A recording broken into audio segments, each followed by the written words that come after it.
Namaste, welcome to Sisreka's kitchen.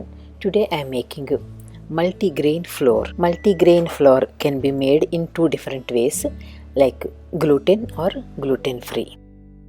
Millets belong to grass family just like rice and wheat. Millets have low glycemic index, so they are good in controlling blood sugar levels. Millets are rich in soluble and insoluble dietary fiber. They reduce the risk of colon cancer and also they are good for weight management. Millets reduce the risk of heart disease. If you have never eaten millets before, it may be little hard for you to eat in the beginning, but you will slowly get used to them. If you are getting any digestive issues by eating millets, slow it down. Give some time for your body to get used to them. You can buy 2 pounds or 4 pounds bags of different millets and make a big batch of multigrain flour, or you can make a small batch. Today I am going to show you how to make a small batch of millet flour. I took a large container and adding my different flours. First I am starting with ragi flour, which is also called finger millet flour. 1 cup of finger millet flour. Next 1 cup of jawar flour. In English it is sorghum, in Telugu it is jonnalu. Next comes 1 cup of bajra. Bajra is called pearl millets in English and in Telugu it is sajjalu. Next comes 1 cup of oats flour. I bought these whole grain oats. I ground them into a fine powder in my blender. If you are making gluten free flour, do not add the oats flour because oats contain some gluten. Here is 1 cup of proso millet flour. These are the proso millets. I bought them in bulk and I powdered in my blender.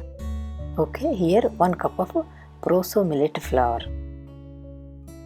Here comes kodo millet flour, which is also called arikelu.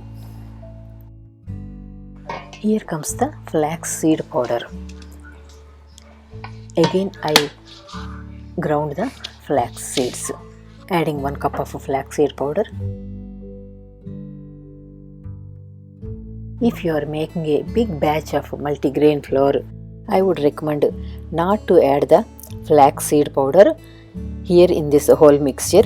Instead, keep it separately and mix it whenever you are making the roti. After some time, you will get oily smell and oily taste from flax seed powder. So anytime when you are making a big batch, do not add the flax seed powder to it. Next is 1 cup of teff millet flour.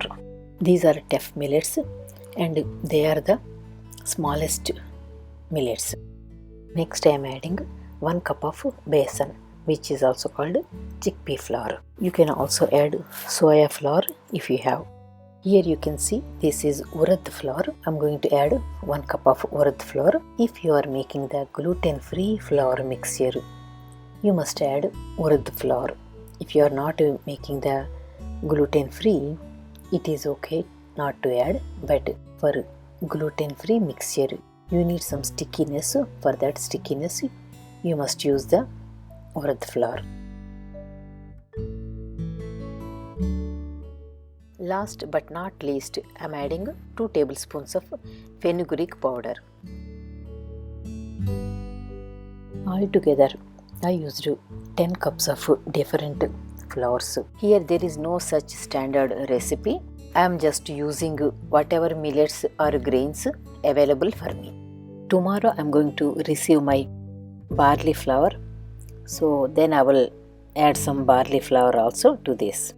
If you want to leave it like a gluten free flour mixture, you can just leave it like this.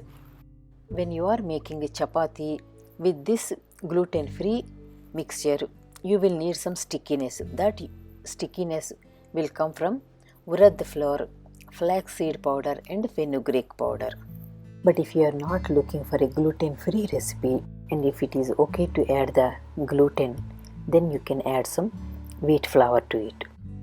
Since there are 10 cups of different flours here, you can add 5 to 10 cups of wheat flour to this mixture.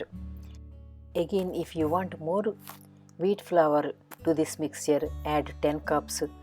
Or if you don't want too much wheat flour and you want to go with other grains more, then only add 5 cups. So you can just customize for your needs. I am going to mix them all and storing in a container.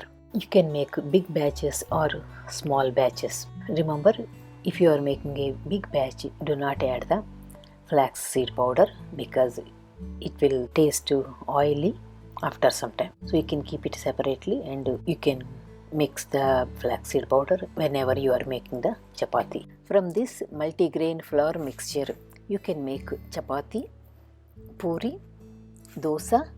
You can even make laddus. Thank you for watching my video. I hope this video is helpful. Please share the video with your friends. Even if it is not useful to you, it may be helpful to your friends. If you like the video, please like, share and subscribe to my channel. Please visit my Telugu channel also for more recipes. Please don't forget to like my Facebook page. I will meet you in my next video.